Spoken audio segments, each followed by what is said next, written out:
The cameras weren't ready for her. Not because she was late, not because something went wrong. They just weren't expecting her to look like that.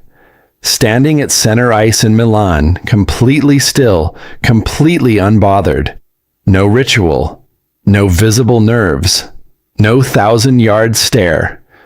Just a 20-year-old woman who had once told the entire skating world she was done, and meant it. In about 4 minutes, she would do something that hadn't happened in 24 years. But the strangest part of that night wasn't the result. It was the way she looked before a single note of music played. Because Alysa Liu looked like someone who had already won. To understand why that was so strange, you have to go back to the moment she walked away from all of this. Not after an injury. Not after losing. She quit after the Olympics. At 16, January 2019, Detroit, U.S. National Championships. A 13-year-old steps onto senior ice, not junior, senior, against the best women in the country. Most people in that arena had never heard her name. By the end of the night, nobody would forget it. Alysa Liu landed a triple axel, one of the hardest jumps in figure skating. A jump that had nearly disappeared from American women's competition entirely. Difficult enough once, she did it twice. Same program. At 13, she won. Youngest U.S. national champion in history. A record that had stood for decades, gone in a single night. From that moment, something heavy attached itself to her name. Prodigy. Future champion. The one. She was 13. She hadn't started high school. Here's what the highlight reels never show. Winning at 13 doesn't make life easier. It makes it stranger. Her days started at 5 a.m. School happened in back seats of cars between practices. Her father had invested enormous resources. By some estimates, over $1 million in coaching, travel, and training before she reached her mid-teens. Nobody says that out loud, but it's always there. She kept winning. Defended her national title in 2020. 2 championships before 15. But success, when it arrives faster than you can process it, does something quiet and dangerous. Pressure builds without announcing itself. Competition by competition, expectation by expectation.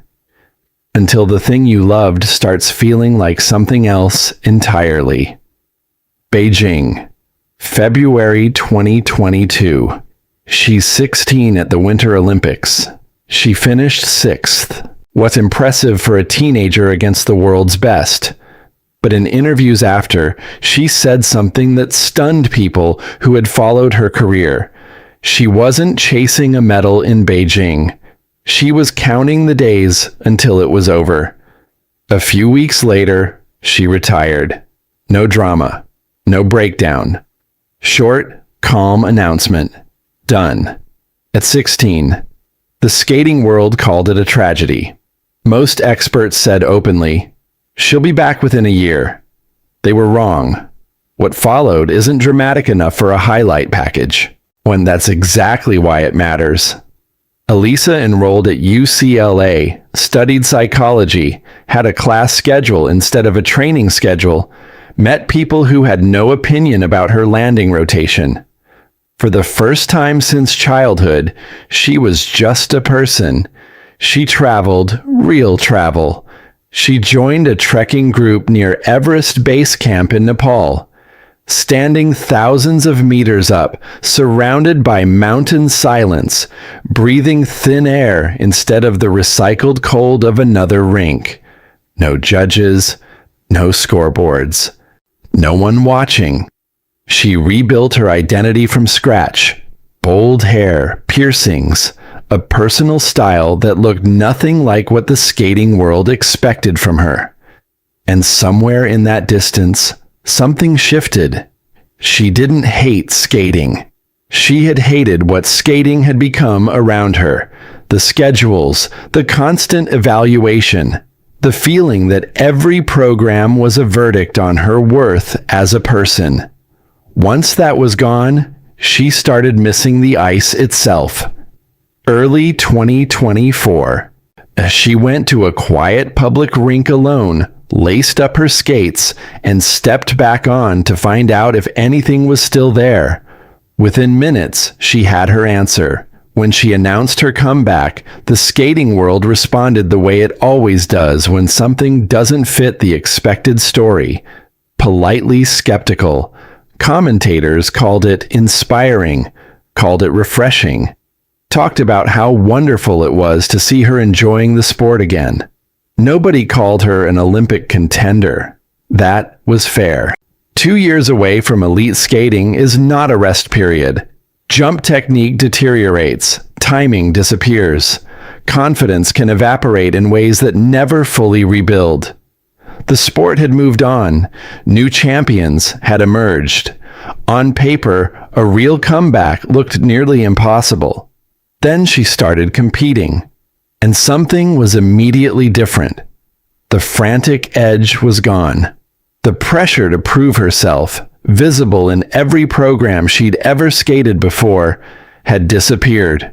In its place was something harder to manufacture: stillness, clean landings, perfect flow, spins that held center.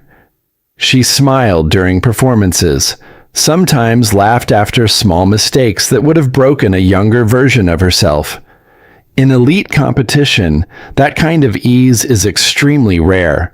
Most athletes at this level are in survival mode. Alysa moved like someone who had already survived the worst thing that could happen, and discovered she was fine. She had. She'd quit the sport at 16, and the world kept turning. 2 names started appearing alongside hers: Amber Glenn and Isabel Levito. The media eventually called them the Blade Angels. They competed together, supported each other publicly, showed up. For the first time in Alysa's career, skating didn't feel like a solo act under a spotlight. Results started following. Milano Cortina, 2026 Winter Olympics. Before the individual event, Team USA won gold in the team competition. During the ceremony, out where the ribbon on Alysa's medal snapped, it hit the ice, left a small dent. She picked it up, looked at it, and laughed. Said she liked it better that way. Small moment. Everything moment. By the time the individual final arrived, the woman stepping onto that ice wasn't trying to reclaim anything. She'd stopped keeping score against the world a long time ago. Her music choice alone made people pay attention. No sweeping orchestral drama. A Lady Gaga medley. Edge of glory into applause. In an Olympic final. It felt almost like a statement. From the first second, this program wasn't just built for judges. It was built to perform. She opened clean. Triple axel, strong landing, no hesitation. Element to element, the program flowed with quiet logic. No extreme quads, no gambling on maximum difficulty. She'd built this routine around precision, clean execution on hard content, squeezing every point from every element rather than risking everything on one massive jump. In figure skating's scoring system, that difference matters more than most people realize. But the part that shifted the arena's energy wasn't the technical side. It was what happened between elements. Small glances toward the crowd, a half smile in a transition, moments that felt less like a sports competition and more like a concert. The crowd started loosening. The usual Olympic tension, held breath, nervous silence began to break. By the final chorus of Edge of Glory, something had changed in the building. People weren't just watching. They were with her. The last spin ended. Music faded. She hit her closing pose and looked up. 1 second of silence. Then the arena broke open. The scores confirmed what most people already felt. Alysa Liu had the lead. When the final competitor finished and the numbers settled, it was over. Olympic gold. First American woman since Sarah Hughes in 2002. 24 years. Ended by a skater who had publicly walked away from the sport and spent 2 years studying psychology and hiking in Nepal. Afterward, reporters asked about legacy, about history, about what this meant for American skating. Her answer was simple. She said the best part of the night wasn't the medal. It was getting pizza with her friends. That's the real story here. The actual victory didn't happen in Milan. It happened in a quiet rink in early 2024, to when she laced up alone and discovered that the sport itself had never been the problem. The problem was who she had been forced to be inside it. She came back as herself. And as herself, she was better than she'd ever been trying to be everyone else's idea of a prodigy. That's what the skating world had gotten wrong. Pressure had always been treated like fuel. Apply more. Get more. Alysa Liu showed that freedom produces something pressure never quite reaches. Not just better scores. A champion who actually wanted to be there. And it turned out that was enough to change everything.